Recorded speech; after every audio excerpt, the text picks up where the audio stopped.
Hey, Math 10C. We're just going to continue on in our notes here. We're on page 18 in your booklet. So we're on 2.2 using the tangent ratio to calculate lengths. Example 1, determine the length of a side opposite a given angle. So when you know the length of one leg of a right triangle and the measure of one acute angle, you can draw the triangle. So they're drawn for us here, this one. Determine the length of AB to the nearest 1/10 of a centimeter. So we're looking for this length here. Now we're still going to use the tan ratio. So last week we learned that the tan ratio is tan of theta, tan of my angle, is equal to my opposite side divided by my adjacent side.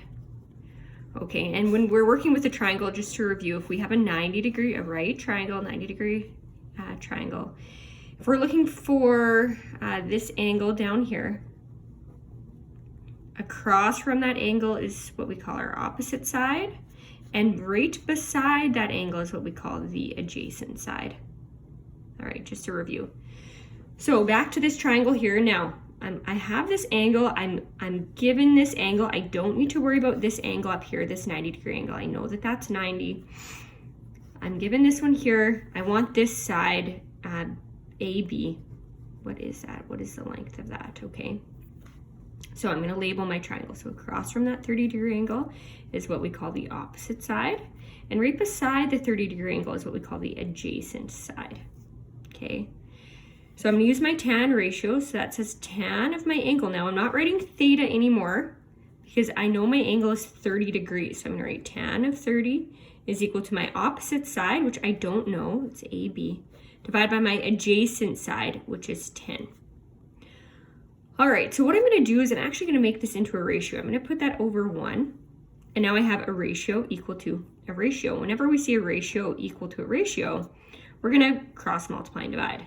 So cross multiply and divide by what's left over. So tan 30 times 10 divide by 1. Now we need to be careful when we put this into our calculator. What I would recommend is always putting 10 in first. So 10 times tan 30. Okay, and then divide by 1. Anything divided by 1 is itself, so 5.77. We want our answer to the nearest 10th. So that means the side length of AB is equal to 5.8 centimeters. Now, again, keep in mind, does this answer make sense? Is it close to 10 centimeters? It is. So if you got something like 100 or something like 0.3, maybe go back and make sure that you accidentally didn't put this in the wrong way. So sometimes people will do this, tan 30 times 10, and we'll keep the 10 in there. They end up with a negative number, negative 1.73. That's not reasonable for a length. So just be really careful that you're either closing the bracket after that 30 or putting the 10 in front. All right. Now determine the length of XY. This is this exact same question, just with a different angle. So I'm going to let you try that one out. And we're going to go on to page 19. So determine the length of EF to the nearest 1/10 of a centimeter. So this one's going to look a little bit different. So I have this angle here. Again, when I label my triangle, across from the angle is my opposite side. Right beside my angle is the adjacent side. I'm still using tan. So I have tan of my angle, which is 20 degrees, is equal to my opposite side, which is 3.5. Divide by my adjacent side, which I don't know, we're calling that EF, so I'm going to put it over EF. Now again, I'm going to make tan 20 into a ratio. I can put anything over 1. It doesn't change the outcome of the answer at all. Now I'm going to cross multiply, divide again to solve for my unknown value. When I cross multiply, I'm going to cross multiply this way this time. So 3.5 times 1 divide by tan 20. So 3.5 times 1, which we know is 3.5, divide by tan of 20. 9.616. So it says to the nearest 10th again. So side EF will be equal to 9.6 centimeters.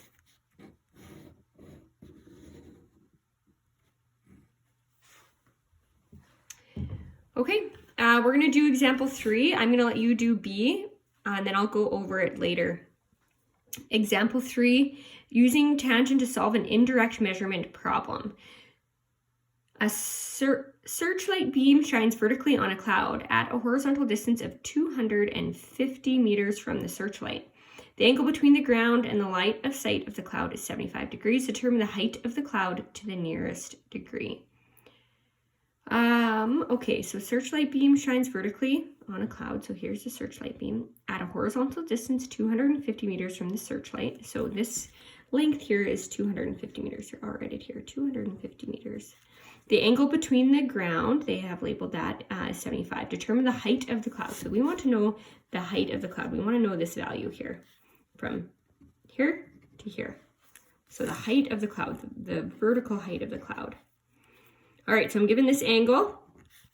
I'm just going to redraw the triangle here. So this is my right angle. This is 75. I want to know what that is, and I know that this is 250 meters. They told me that in the question. So this is my opposite side. This is my adjacent side. So I'm using tan. Tan of my angle is equal to my opposite side, which I don't know, so I'm just going to put it as a question mark. Divide by my adjacent side, which is 250. Now again, I'm just going to cross multiply and divide. I'm going to make this into a ratio. I'm looking for that question mark. I'm going to cross multiply, divide by what's left over.